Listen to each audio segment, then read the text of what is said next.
జై తెలంగాణ.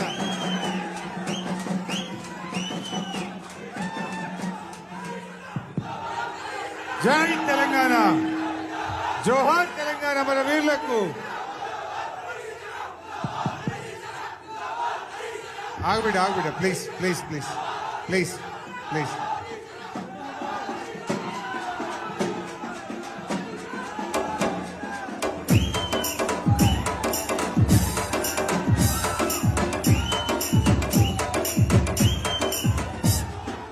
సభాధ్యక్షత వహిస్తున్న గౌరవనీయులు మన మున్సిపల్ చైర్మన్ సోదరిమణి మంజులా రాజనర్స్ గారికి, మన జెడ్పీ చైర్మన్ గౌరవనీయులు సోదరిమణి రోజా రాధాకృష్ణ శర్మ గారికి, గౌరవనీయులు నాగిరెడ్డి అన్న గారు, మరి వేదిక మీద ఉన్న సీనియర్ నాయకులు, ఇక పేర్లు తీసుకుంటే చాలా మంది ఉన్నారు, ఎంపీపీలు, జెడ్పీటీసీలు, సీనియర్ నాయకులు, ప్రజాప్రతినిధులు, గౌరవ కౌన్సిలర్లు, గౌరవ సర్పంచులు, గౌరవ ఎంపీటీసీలు, గౌరవ కోఆపరేటివ్ చైర్మన్లు, మాజీ మార్కెట్ కమిటీ చైర్మన్లు, ముఖ్యంగా సిద్దిపేట నియోజకవర్గ ఉద్యమకారులందరికీ పేరు పేరున నమస్కారం తెలియజేస్తాం. మా సిద్దిపేట జర్నలిస్ట్ సోదరులకు కూడా నా హృదయపూర్వక నమస్కారం తెలియజేస్తా ఉన్నా. మా కళాకారుల కళాంజలి రాజేష్ ఆధ్వర్యంలో వచ్చిన మా కళాకారులకు ప్రత్యేకమైనటువంటి అభినందనలు, కృతజ్ఞతలు. మిత్రులారా, మరి బీఆర్ఎస్ పార్టీకి పుట్టిన ఇల్లు మన సిద్దిపేట, మన మెదక్ జిల్లా.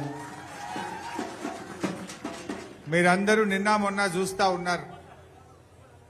ఉద్యమంలో మనందరం పోరాడి కానే కాదు రానే రాదన్న తెలంగాణ మన కేసీఆర్ తెచ్చిపెట్టిండు. కేసీఆర్ లేని తెలంగాణ ఉద్యమం ఉన్నదా? కేసీఆర్ లేకుండా తెలంగాణ రాష్ట్రాన్ని ఊహించగలుగుతామా?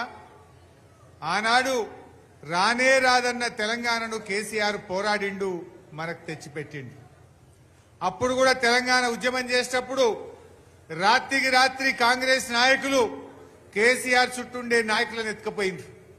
కరీంనగర్ జెడ్పీ చైర్మన్ రాజేశ్వరరావు గారు ఉంటే అప్పుడు మన సిద్దిపేట ఉప ఎన్నిక అవుతుంది, ఆయనను లావట్టుకొని వెళ్ళిపోయింది. పాపారావు అని ఒక ఎమ్మెల్యే ఉంటే ఆయనను తీసుకుపోయే ప్రయత్నం చేసిండు. నేను ఒకటే చెప్తున్నా కాంగ్రెస్ వాళ్లకు, మీరు నాయకుల్ని కొనగలుగుతారేమో, నాయకులను బెదిరించి భయభ్రాంతులకు గురి చేసో ప్రలోభాలకు గురి చేసి తీసుకుపోతారేమో కానీ మా బీఆర్ఎస్ పార్టీ కార్యకర్తల్ని కొనలేరు, తెలంగాణ ప్రజల్ని కొనలేరు అనేటువంటి విషయాన్ని ఇవాళ గుర్తుపెట్టుకోవాల్సిన అవసరం ఉంది. ఈ సందర్భంగా ఒక విషయం కూడా చెప్పాలనుకుంటా ఉన్నా. ఏ నాయకులైతే ఇప్పుడు పార్టీ నుంచి పోతున్నారో రేపు భవిష్యత్తులో దండం పెట్టినా వాళ్ళని తిరిగి పార్టీలోకి తీసుకునే ప్రశ్నే లేదు. పార్టీకి ద్రోహం చేసినోడు ఇలా కన్న తల్లికి ద్రోహం చేసినట్టే. పార్టీ ద్వారా పదవులు పొంది, పార్టీ ద్వారా అవకాశాలు తీసుకొని పార్టీకి మోసం చేస్తే ఎప్పుడు కూడా వాళ్ళని క్షమించే ప్రశ్నే ఉండదని చెప్పి కూడా నేను మనకు చేస్తా ఉన్నా. మిత్రులారా, మనం ముఖ్యంగా సిద్దిపేట కార్యకర్తలం ఒక చరిత్ర ఉన్నది. తెలంగాణ ఉద్యమంలో ఎక్కడ పోరాటం ఉన్నా మనం పోని పోరాటం లేదు, ఎక్కడ ఉప ఎన్నిక ఉన్నా మనం పోని గడ్డ లేదు. ఇదే మెదక్ ఎంపీ ఎన్నిక గతంలో పెద్ద మెజార్టీనిచ్చి 3-4 కాన్స్టిట్యున్సీల మైనస్ ని కూడా కవర్ చేసి ఎంపీలను గెలిపించుకున్న చరిత్ర మన సిద్దిపేటకు ఉన్నది. ఇప్పుడు కూడా నేను దయచేసి మీతో కోరేది ఒక్కటే, ఇది మనకు పరీక్ష, ఇది మన ప్రతిష్ట. నేను దయచేసి కార్యకర్తలకు దండం పెట్టి కడుపులో తలబెట్టి కోరుతా ఉన్నా, నా ఎన్నిక కోసం మీరు ఎట్లా కష్టపడ్డారో వెంకట్రామరెడ్డి గారి కోసం కూడా అంతే కష్టపడి పనిచేయాలని చెప్పి నేను కోరుతా ఉన్నా. ఇది మన పార్టీ ప్రతిష్ట, మన సిద్దిపేట ప్రతిష్ట. ఇవాళ ఎవడే సిద్దిపేటలో పోటీ చేసేటోళ్ళు? సిద్దిపేట అభివృద్ధిని ఓర్వలేని వాళ్ళు, సిద్దిపేట అంటే గిట్టని వాళ్ళు, ఇవాళ మన అభివృద్ధిని అడ్డుకున్న వాళ్ళు, ఇవాళ వాళ్ళు వచ్చి మన గడ్డ మీద ఓటు అడిగే హక్కు వాళ్ళకు ఉండదా అని నేను అడుగుతా ఉన్నా. దయచేసి ఆలోచన చేయండి. కాంగ్రెస్ వాళ్ళు ఇలా మస్తు మాట్లాడుతుండ్రు, మొన్న ఎన్నికల్లో ఏం చెప్పిండ్రు? ఎన్ని హామీలు ఇచ్చిండ్రు? ఒక్క హామీ అన్న అమలైనాదే? ఒకసారి చూడండి కాంగ్రెస్ వాళ్ళ హామీలు. బాబు వీడియో పెట్టినానా? ఒక్క హామీ అమలు కాలే. బ్యాంకు పోయి 2 లక్షలు తెచ్చుకోండి, జనవరిలో డిసెంబర్ 9 నాడు నేను రాగానే మాఫీ చేస్తా. ఇవాళ చంద్రశేఖర్ రావు ఏమనుకుంటున్నా అంటే రుణమాఫీ చేసిన ఓట్లు నాకు పడతాయని. నేనేం చెప్తున్నా అంటే రుణమాఫీ అయిన వాళ్ళు అందరూ ఎంబడి పోయి మళ్ళీ 2 లక్షల రుణం తెచ్చుకోరి, డిసెంబర్ 9 నాడు నేను అవి మాఫీ చేస్తా. కాబట్టి రైతులందరికీ నేను విజ్ఞప్తి చేస్తున్నా, ఎంబడే పోయి బ్యాంకు పోయి లోన్లు తెచ్చుకోరి, వచ్చిన ఎంబడే నేను రుణమాఫీ చేస్తా. ఓకే, ఏమన్నాడు? డిసెంబర్ 9వ తారీఖు నాడే 2 లక్షల రుణమాఫీ చేస్తా అన్నాడు. అయినా అదే ఎవరికన్నా? అయినా అదే. ఇక కుల్లం కుల్లా 2 లక్షల రుణమాఫీ అయినోడు కాంగ్రెస్ పార్టీ కోటైంది, కానోళ్ళందరూ కారు గుర్తు కోటైంది. అంతే కదా? ఇక నెక్స్ట్ చేసిన వాళ్ళందరికీ నేను విజ్ఞప్తి చేస్తా, ఎంబడే బ్యాంకు పోయి 2 లక్షలు డిసెంబర్. అత్యధికంగా రైతులు పండిస్తున్న పంట వరి ధాన్యం. ఇవాళ వరికి కనీస మద్దతు ధర 1960 రూపాయలు ఉంది. కానీ కేసీఆర్ చేతిలో రైతులు మోసానికి గురై ఇవాళ దళారులు మిల్లర్లు 1200కు 1400 కొంటున్నారు. కాబట్టి 1960 రూపాయలు ఉన్న వరి కనీస మద్దతు ధరకు మించి 2500తో వడ్లు కొనే బాధ్యత. ఏమన్నాడు? వడ్లకు 500 బోనస్ ఇస్తా అన్నాడా? ఇంకో మాట అన్నాడు, అప్పుడు వానకాలం ఎలక్షన్ ఉండే, వడ్లు అమ్ముకోకుండ్రి ఆపుండ్రి, ఇక రాగానే 500 బోనస్ ఇస్తా అన్నాడు. ఇచ్చినాడే? ఇప్పుడు యాసంగి వడ్లు వస్తాయి, ఇక వారం అయితే యాసంగి వడ్లు మోపైతాయి. మరి కాంగ్రెస్ పార్టీ వాడు ఈ పార్లమెంట్ ఎన్నికల్లో ఏ ముఖం పెట్టుకొని ఓట్లు అడగాలి వడ్లకు బోనస్ ఇవ్వకుండా? అందుకే మనం ఊర్లలో కాంగ్రెస్ వాళ్ళని నిలదీయాలి. బిడ్డ ఓటు అడగడానికి వచ్చేటప్పుడు యాసంగి వడ్లు 500 బోనస్ ఇచ్చినాకనే మా ఊళ్ళలో ప్రచారంలోకి రావాలి. చెప్పలే? బాండ్ పేపర్లు వంచిరు కొడుకులు, నోటరీ డాక్యుమెంట్లు వంచిర్రు, జనం నమ్ముతలేరని బాండ్ పేపర్ల మీద రాసిచ్చి ఇంటింటికి వచ్చి కాళ్ళు మొక్కి నమ్మబలికి ఇవాళ గద్దెనెక్కినాక బోనస్ ఎగబెట్టిన కాంగ్రెస్ కు వచ్చే పార్లమెంట్ ఎన్నికల్లో ఓటుతో గుణపాఠం చెప్పాలి. ఈ విషయం మా కార్యకర్తలు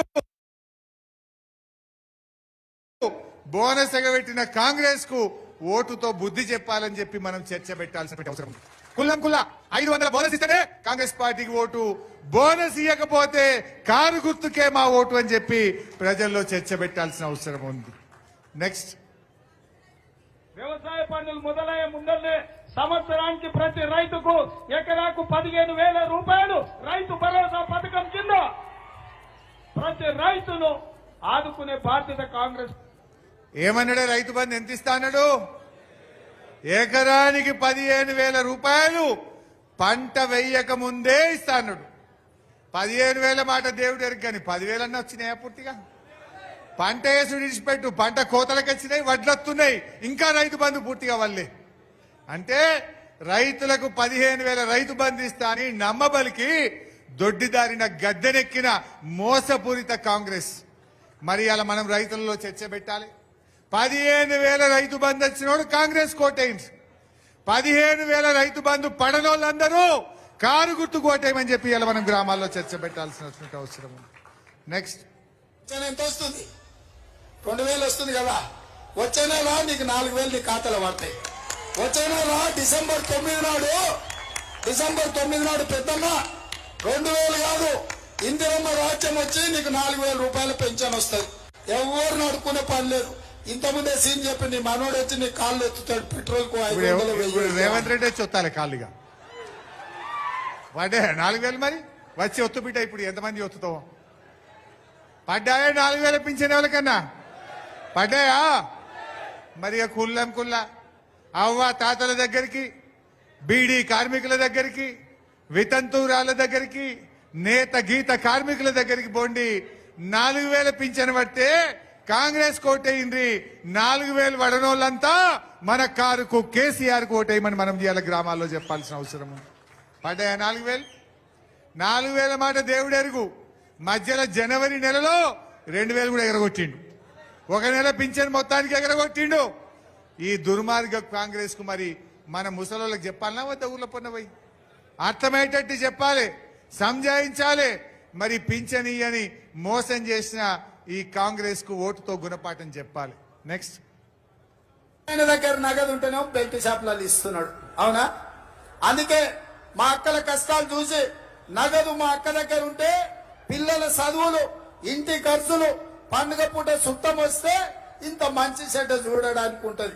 అందుకే ప్రతి నెల 1వ తారీఖు నాడు ప్రభుత్వ ఉద్యోగికి జీతం వచ్చినట్టుగా ప్రతి నెల 1వ తారీఖు నాడు ఆడబిడ్డల ఖాతాలో 2,500 రూపాయలు ప్రతి నెల పడ్డాయి అమ్మ 2,500 ఎవరికైనా వచ్చినాయి అక్క చెల్లెలకు?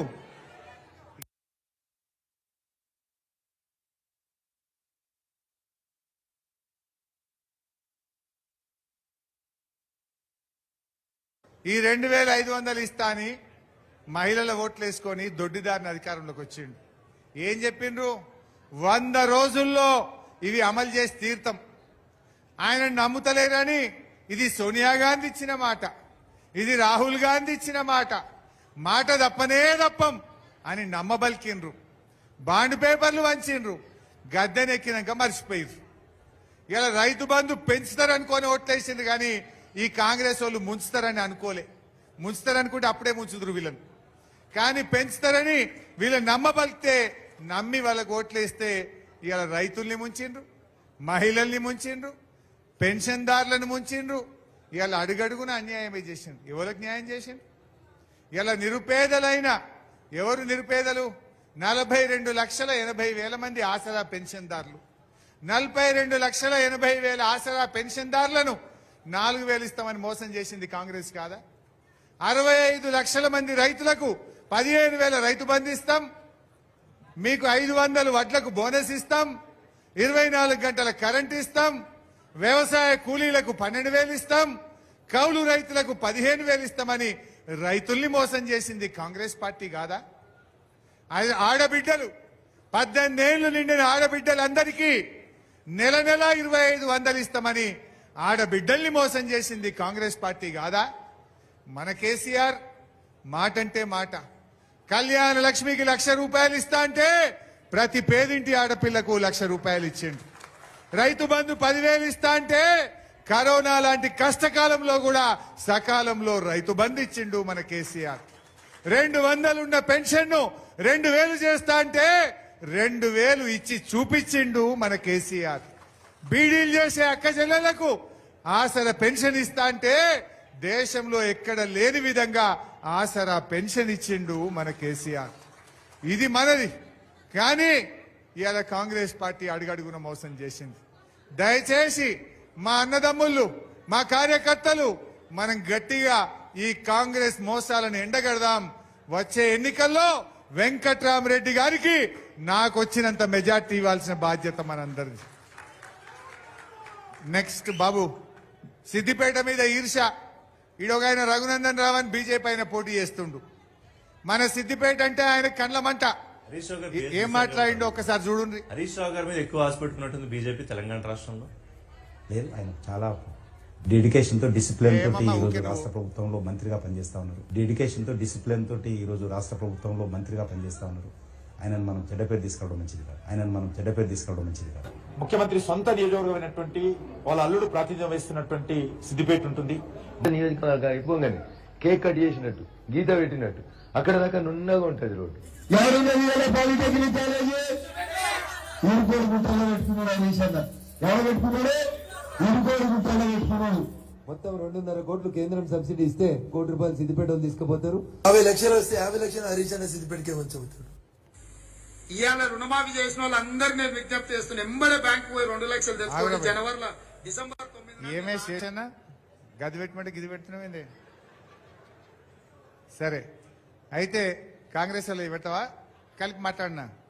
ఇప్పుడు రఘునందన్ ఏం మాట్లాడినో మీరు విన్నారు.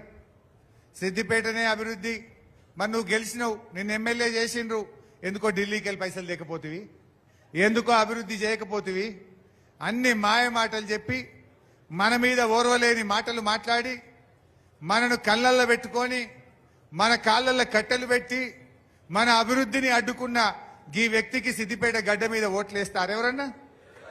వేద్దామా? వేయడం అంటే మన ఏళ్ళతో మన కన్ను పొడుచుకోవడం కాదా? ఇవాళ నేను జిల్లా మంత్రిగా ఈ మెదక్ జిల్లా అభివృద్ధి కోసం కృషి చేసిన. ఇవాళ దుబ్బాకైనా, మెదకైనా, నర్సాపూర్ అయినా, గజ్వేల్ అయినా, సిద్దిపేట అయినా ఎంతో కష్టపడి నేను అభివృద్ధిలో ఈ జిల్లాను ముందుకు తీసుకొని పోయినాం. ఈ వ్యక్తి ఆ రకంగా మాట్లాడి ఏ రకంగా మనల్ని కళ్ళల్లో పెట్టుకున్నారో మీరు చూసిండ్రు. రేపు ఎంపీగా వీళ్ళు మనకు న్యాయం చేస్తారా? మన సిద్దిపేట గడ్డకు, ఈ జిల్లాకు వీళ్ళు మేలు చేయగలుగుతారా? అందువల్ల మీరు దయచేసి ఆలోచన చేయండి. ఇటువంటి వ్యక్తులకు ఓటేయడం అంటే మన ఏళ్ళతో మన కన్ను పొడుచుకోవడమే అవుతుంది. అందువల్ల మనం మన సిద్దిపేట మీద ఇంచు అవగాహన ఉన్న వ్యక్తి వెంకట్రామరెడ్డి గారు. ప్రతి అంగుళం మీద అవగాహన ఉన్నటువంటి వ్యక్తి. గా డబుల్ బెడ్రూమ్ ఇల్లు 2000 ఇండ్లు సిద్దిపేటలో కట్టినామంటే పాపం ఆయన ఎంత కష్టపడ్డాడో నిరుపేదలకు అందించడానికి. ఆయన కృషి కూడా ఒక్కసారి మనం గుర్తు చేసుకోవాల్సిన అవసరం ఉంది. చదువుకున్నవాడు, విద్యావంతుడు, కలెక్టర్గా పనిచేసిండు. రేపు పార్లమెంట్ లో తెలంగాణ గలమిప్పుతాడు. మన మెదక్ జిల్లాకు న్యాయం చేయగలిగే ఒక సత్తా ఉన్నటువంటి వారిని మనం గెలిపించుకోవాల్సిన అవసరం ఉంది. కాంగ్రెస్ వాళ్ళు అయితే పోటీ చేయడానికి ఎవరు ముందుకు రాలే. 2-3 వచ్చిర్రు, సర్వే చేసుకున్నారు. అబ్బో ఈడ గెలిచేట్లేమనుకున్నారు, అటే వీకిర్రు. పోటీ చేయడానికి వెనుక ముందు అయిన కాంగ్రెస్ వాళ్ళు పలాయనం చిత్తగించారు. ఈ గడ్డ మీద ఎట్లా గెలవము, ఈ సిద్దిపేట వాళ్ళే దాదాపు 70-80 వేల మెజార్టీ ఇస్తారు, ఈడ కాంగ్రెస్ గెలవదనుకున్నారు, దాటిండ్రు. ఇక బీజేపీ వాళ్ళు వాళ్ళ కార్యకర్తలే లేరు. నిజంగా రఘునందన్ రావు బాగా పనిచేసేటోడైతే మొన్న ఎందుకు దుబ్బాకల 55,000 ఓట్లతో ఓడగొట్టిరు? నువ్వు ఈ మాయ మాటలు చెప్తేనే 4 ఏళ్ల కింద నిన్ను గెలిపించిరు. నువ్వు ఎడ్లు ఇస్తా, బండ్లు ఇస్తా, నిరుద్యోగ భృతి ఇస్తా, దవాఖాన కడతా, ఏమేమో మాటలు ఇచ్చిండు. ఢిల్లీకి వెళ్ళి రైలు తెస్తా, ఢిల్లీకి వెళ్ళి టెక్స్టైల్ పార్క్ తెస్తా అన్నాడు. వచ్చినా ఏమన్నా? జనం 4 ఏళ్లు చూసిండ్రు. అరే ఏమి రాలేదనుకున్నారు. 54,000 ఓట్లతోని మన కొత్త ప్రభాకర్ రెడ్డి గారిని గెలిపించింది. నువ్వు నిజంగా మంచిగా పనిచేస్తే, నువ్వు నిజంగా ఇచ్చిన మాట మీద నిలబడితే నిన్ను మొన్న దుబ్బాకల్నే గెలిపిద్దరు కదా. మరి నువ్వు దుబ్బాకల్నే గెలవలేదు, రేపు మెదక్ ఎంపీగా ఎట్లా గెలుస్తావని చెప్పి నేను ఈరోజు అడుగుతా ఉన్నా. అందువల్ల ఈ జూటా మాటల కాంగ్రెస్ బీజేపీలను నమ్మితే మనం మోసపోతాం. అధికారాన్ని అడ్డం పెట్టుకొని అక్రమంగా కేసులు పెట్టి ఇలా వీళ్ళు రాజకీయాలు చేస్తా ఉన్నారు. ఇలా ఢిల్లీ ముఖ్యమంత్రి కేజ్రీవాల్ మీద కేసు పెట్టిండ్రు, కేరళ ముఖ్యమంత్రి గారి బిడ్డ మీద కేసు పెట్టిండ్రు, మన కేసీఆర్ గారి బిడ్డ కవిత మీద కేసు పెట్టిండ్రు. ఇవాళ కాంగ్రెస్ వాళ్ళ మీదనో ప్రతిపక్ష నాయకుల మీదనో ఈ బీజేపీ వాళ్ళు కేసులు పెడతారు. కానీ ఒక్క కేసన్నా ఈ దేశంలో బీజేపీ నాయకుల మీద అయిందా? ఒక్కల మీదనన్నా అయిందా?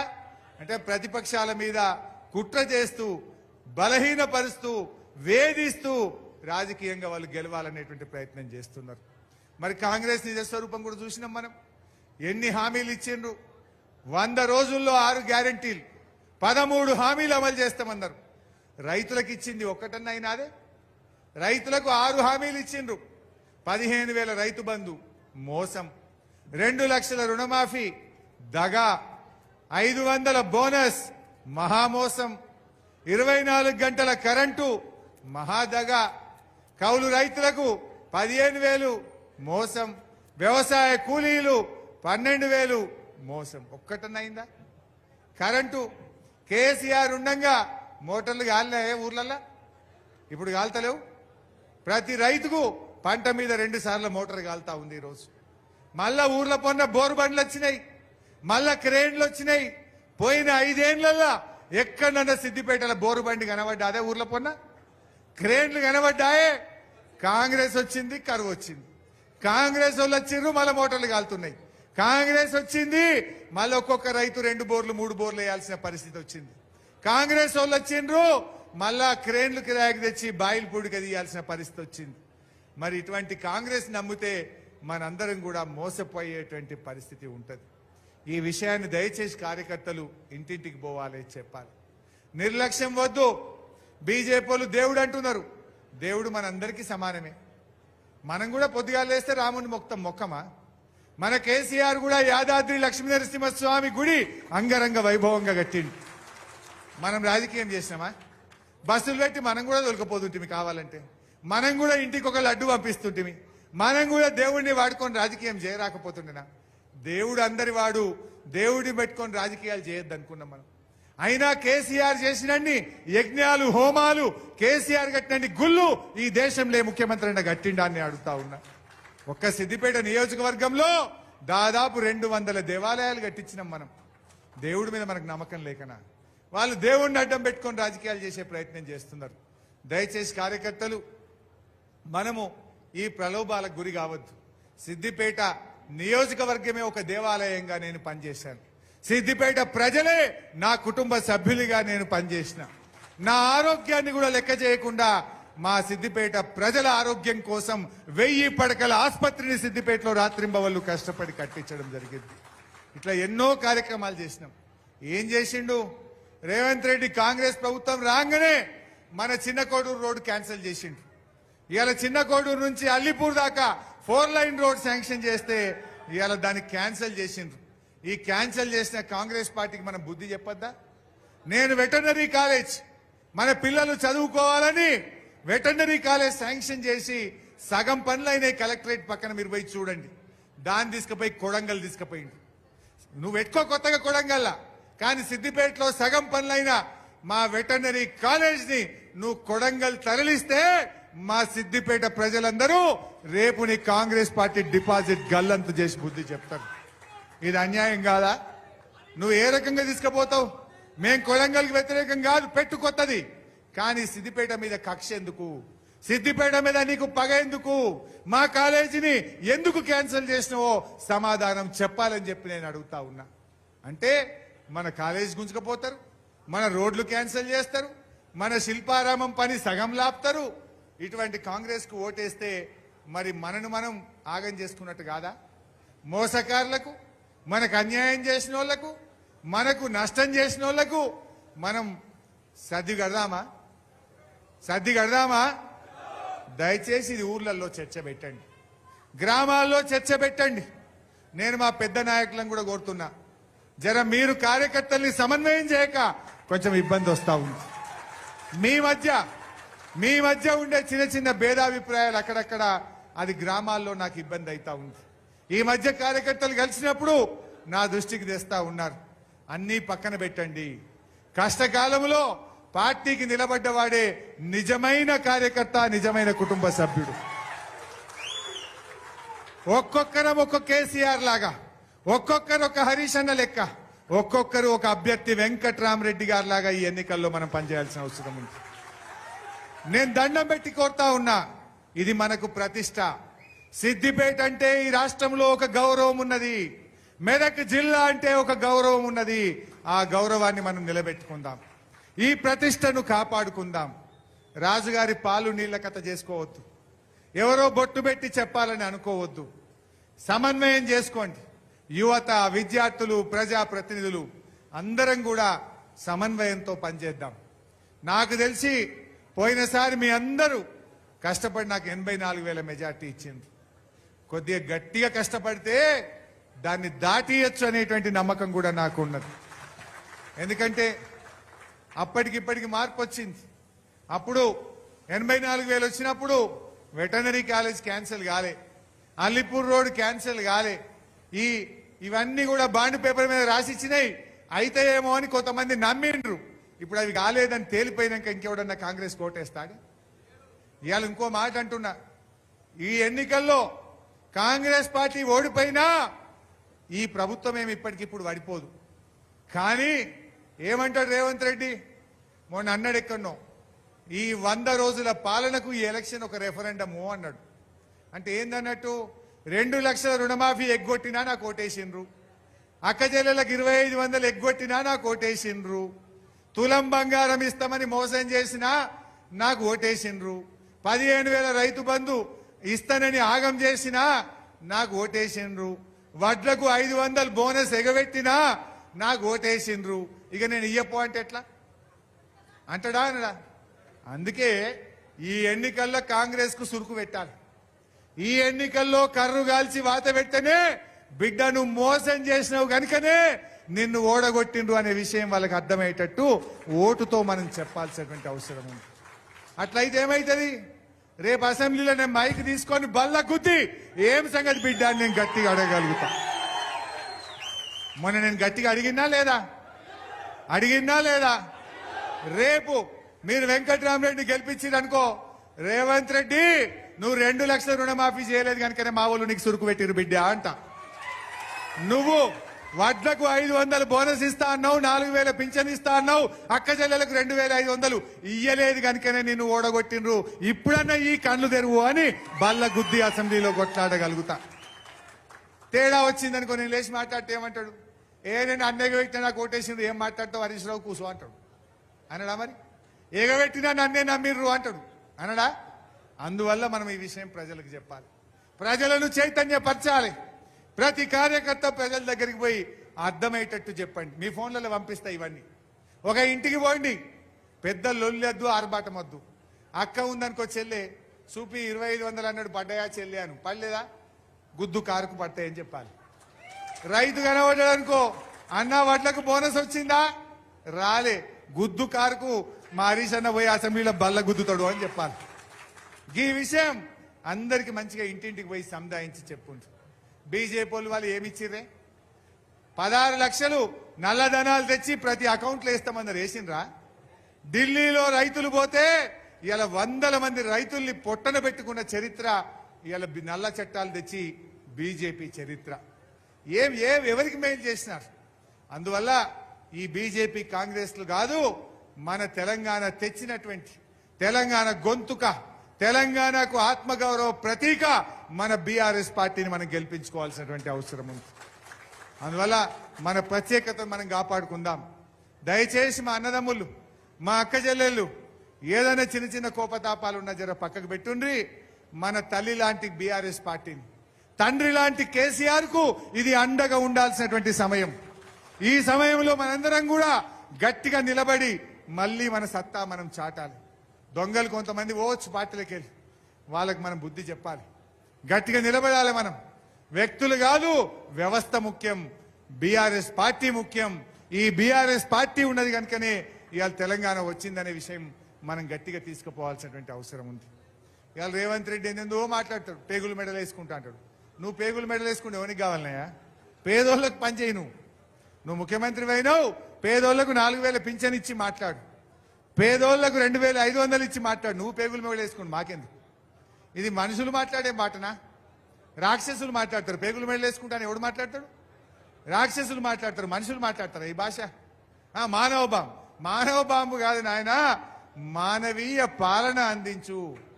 ఇవాళ 180 మంది రైతులు ఆత్మహత్య చేసుకుంటే కనీసం ఒక్క రైతునన్నా నువ్వు గాని నీ మంత్రులు గాని పోయి కనీసం పరామర్శించిండ్రా? 38 మంది ఆటో కార్మికులు ఆత్మహత్యలు చేసుకుంటే ఒక్క రూపాయి సాయం చేసినవా? ఒక్కరినన్నా మాట్లాడిచ్చినవా? ప్రతిపక్షంలో ఉండగా పెద్ద పెద్ద మాటలు మాట్లాడినావు. రైతులు చనిపోతే నీకు కనికరం లేదు, ఆటో కార్మికులు చనిపోతే నీకు కనికరం లేదు, కనీసం మాట్లాడవు, పైసా సాయం చేయవు. ఇంకా మళ్ళీ మాట్లాడితే మానవ బాంబునైతా. ఎవరి కోసం కావాలి? మానవీయ పాలన అందించు, కష్టాల్లో ఉన్న వాళ్ళను కాపాడుకో. చనిపోయిన రైతులకు 10 లక్షల రూపాయలు ఎక్స్గ్రేషియా అయ్యి, చనిపోయిన ఆటో కార్మికులకు 10 లక్షలు ఇచ్చి కాపాడుకో. ఆ ఆటో కార్మికులకు నెలకు 10,000 రూపాయల ఆర్థిక సహాయం అందించి ఆ కుటుంబాలను నిలబెట్టు, మానవీయ పాలన అందించు అని నేను కోరుతాను. ఇవన్నీ మనం మాట్లాడాలి. ఊర్లలో ఉండే మీ ఆటో డ్రైవర్లు, ఆటో యూనియన్తో మాట్లాడండి, వాళ్ళ మద్దతు కూడగట్టేటువంటి ప్రయత్నం చేయండి. అక్క చెల్లెల దగ్గరికి పోయి 2500 ఎగబెట్టిండు, పెన్షన్ ఎగ్గెట్టిండు, ఇవన్నీ విషయాలు కూడా చెప్పాలి. నేను మీ అందరికీ తెలుసు, ఎన్నికలు అయిపోయినా ఇచ్చిన ప్రతి హామీ నిలబెట్టుకున్నా. కుట్టు మిషన్లు ఇస్తామని చెప్పినాం, ఇచ్చినమా లేదా? లైసెన్సులు పూర్తి చేస్తామన్నాం, చేసినమా లేదా? దయచేసి ఈ విషయాన్ని కూడా ఆలోచించండి. ఇప్పుడు మన సోపతికి వెంకట్రామరెడ్డి గారు వచ్చాడు. ఎంత మంచి మాట చెప్పిండు. దేవుడు ఆయనకు అన్ని ఇచ్చాడు. డబ్బులు సంపాదించడానికి రాజకీయాల్లోకి రాలేదు. దేవుడిచ్చిన సంపదను కొంత మీకోసం ఖర్చు పెడతా, మీకోసం సేవ చేస్తా అని వెంకట్రామరెడ్డి గారు వచ్చారు. మన కార్యకర్తల పిల్లలు పేద పిల్లలకు 100 కోట్ల రూపాయలు విద్యా నిధి కింద ఖర్చు పెడతా కేవీఆర్ ట్రస్ట్ కింద అంటున్నాడు. కార్యకర్తల పిల్లల పెళ్లిల కోసం ఒక ఫంక్షన్ హాల్ కాన్స్టెన్సీకి ఒకటి కట్టి ₹1 ఫంక్షన్ హాల్ ఇస్తా అంటున్నాడు. అంటే అటు పార్లమెంట్లో కొట్లాడతాడు, ఢిల్లీ నుంచి నిధులు తెస్తాడు, స్వంత డబ్బులు కూడా ఖర్చు పెట్టి మనకు సేవ చేయడానికి ఆయన ముందుకొచ్చాడు. మరి మనందరికీ సుపరిచితుడు, మనందరికీ దగ్గరివాడు. అందువల్ల మీరు కూడా దయచేసి ఇక ఆయన అందలేడు. 7 కాన్స్టెన్సీలు ఎక్కడ నందగలుగుతాడు? ఎక్కడ సంగారెడ్డి, ఎక్కడ సిద్దిపేట, ఎక్కడ మెదకు, ఎక్కడ సిద్దిపేట, గజ్వేలు, దుబ్బాక, నర్సాపూరు, పటాన్చెరు ఇన్ని తిరగాలంటే 15-20 రోజుల్లో ఆయనకు అందడు. మీరు కూడా దయచేసి ఎవరో చెప్పాలనుకోకుండా మనకు మనమే గట్టిగా కృషి చేయాలని చెప్పి కూడా నేను కోరుతా ఉన్నా. రేపు మళ్ళీ లోకల్ బాడీ ఎలక్షన్లు వస్తాయి. సర్పంచో, ఎంపీటీసో, కౌన్సిలర్ ఎలక్షన్ వస్తుంది. మీ ఊర్లో మీకు మెజార్టీ రాకపోతే రేపు నువ్వు ఎంపీటీసీకి ఎట్లా గెలుస్తావు? రేపు సర్పంచ్కి ఎట్లా గెలుస్తావు? నీకు నామోషి కాదా నీ ఊర్లో తక్కువ మెజార్టీ వస్తే? మొన్న అసెంబ్లీ కంటే తగ్గిందంటే ఏమంటారు? నువ్వు పని చేయలేదు అనరా? అందువల్ల దయచేసి మీ సర్పంచ్ గారో, ఎంపీటీసీ గారో ఎవరో చెప్పాలనుకోవద్దు. యువత, విద్యార్థులు, గ్రామశాఖ అధ్యక్షులు, బూత్ మెంబర్లు, బూత్ కమిటీ అధ్యక్షులు, వార్డు మెంబర్లు అందరూ కూడా మంచిగా టీం వర్క్గా పనిచేయాలి. ఇవాళ ఊర్లో పోయిన పంటలు ఎండుతున్నాయి. ఎప్పుడన్నా మనం ఉండంగా ఎండినాయే పోయిన 5 ఏళ్లలో? ఒక్క గుంట ఎండినాదే. కాంగ్రెస్ వచ్చింది, ఇవాళ ఊర్లో పోయిన పంటలు ఎండుతున్న పరిస్థితి ఉన్నది. అందుకే మొన్న చెప్పిన నేను, వడగళ్ళ వానబడ్డ చోట గాని పంటలు ఎండిన రైతులకు ఎకరానికి 25,000 రూపాయల సహాయం చేయాలని చెప్పి ప్రభుత్వాన్ని మనం డిమాండ్ చేసినాం. దాని మీద కూడా రేపు మేము అసెంబ్లీలో కొట్లాడతాం. రేపు ఢిల్లీలో మన వెంకట్రామరెడ్డి గారు కూడా పార్లమెంట్లో కొట్లాడతాడు. నాకైతే నమ్మకం ఉంది, ఖచ్చితంగా 600 అయినా ఇటున్న సూర్యుడు అటు పొడిసినా కాబోయే మెదక్ ఎంపీ మన వెంకట్రామరెడ్డి గారు. దానికి మనందరం గట్టిగా కష్టపడదాం. ఈ సోషల్ మీడియాలో వచ్చే ఫేక్ ప్రచారం నమ్మకండి. సోషల్ మీడియాలో ఇది అట్లయిందట, ఇది ఇట్లయిందట, టీవీలల్లా, పేపర్లల్లా ఫేక్ వార్తలు రాయిస్తా ఉన్నారు. దుర్మార్గంగా విషం జిమ్మే ప్రయత్నం చేస్తా ఉన్నారు. తప్పుడు ప్రచారాలు నిర్వహిస్తా ఉన్నారు. వాళ్ళు పనిని నమ్ముకోలే, అబద్ధాలను, అసత్యాలను, గోబల్స్ ప్రచారాన్ని నమ్ముకుంటా ఉన్నారు. దాన్ని ఎక్కడికక్కడ తిప్పికొట్టండి. సీదా ముచ్చట, కేసీఆర్ ఉండగా నీళ్ళు వచ్చినాయా లేవా? ఇప్పుడు ఎందుకు వస్తలేవు? కేసీఆర్ ఉండగా రైతు బంధు కరోనా టైంలో పడతదెట్లా, ఇప్పుడు పడదెట్లా? నువ్వు అన్న 4,000 ఇప్పుడు ఎందుకు ఇయ్యలే? కుల్లా పెట్టాలి. ఇదంతా సోది అవసరం లేదు. ఆనాడు కేసీఆర్ ఉండగా ఏం చేసిండో తెలియదు. ఇచ్చిన ప్రతి మాట నిలబెట్టిండు.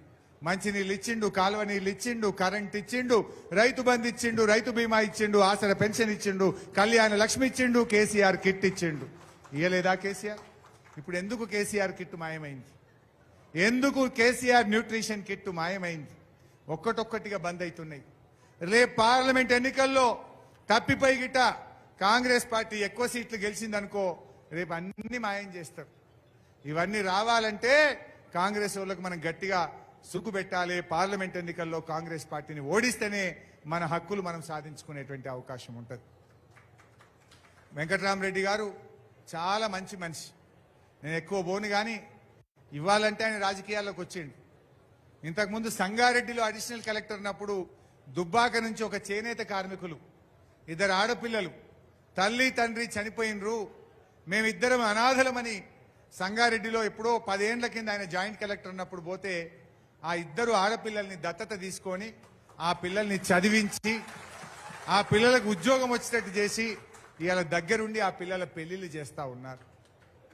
మన సిద్దిపేటలో కూడా ఒక అమ్మాయి డాక్టర్లో సీట్ వస్తే వాళ్ళ తండ్రి రైస్ మిల్లో హమాలీ కార్మికుడు. కరీంనగర్ ప్రతిమా మెడికల్ కాలేజీలో సీట్ వస్తే నా దగ్గర ఫీజు కట్టడానికి డబ్బులు లేవని ఆ అమ్మాయి పోయి వెంకట్రామరెడ్డిని కలిస్తే తను సొంత డబ్బులు పెట్టి ఆ అమ్మాయిని చదివించాడు. ఇంకా గమ్మత్ ఏంటంటే ఆ తండ్రి పోయి తనను కలిసిండట. నా పెద్ద బిడ్డని చదివించినావు, చిన్న బిడ్డ కూడా డాక్టర్ అయితా అంటుంది, మరి దానికి కూడా సీట్ వస్తే చదివిపిస్తావా అన్నాడట. చదివిపిస్తా పోన్నాడు వెంకట్రామరెడ్డి గారు. ఆ పిల్ల అదృష్టం మళ్ళీ ఆమె కూడా పరీక్ష రాసింది, అదే ప్రతిమా మెడికల్ కాలేజీలో సీటు తెచ్చింది. ఇలా 2వ అమ్మాయిని కూడా చదివిస్తున్నాడు. నేను ఇది ఉత్త కథ చెప్తలేను, ఎక్కడి ముచ్చటనో చెప్తలేను.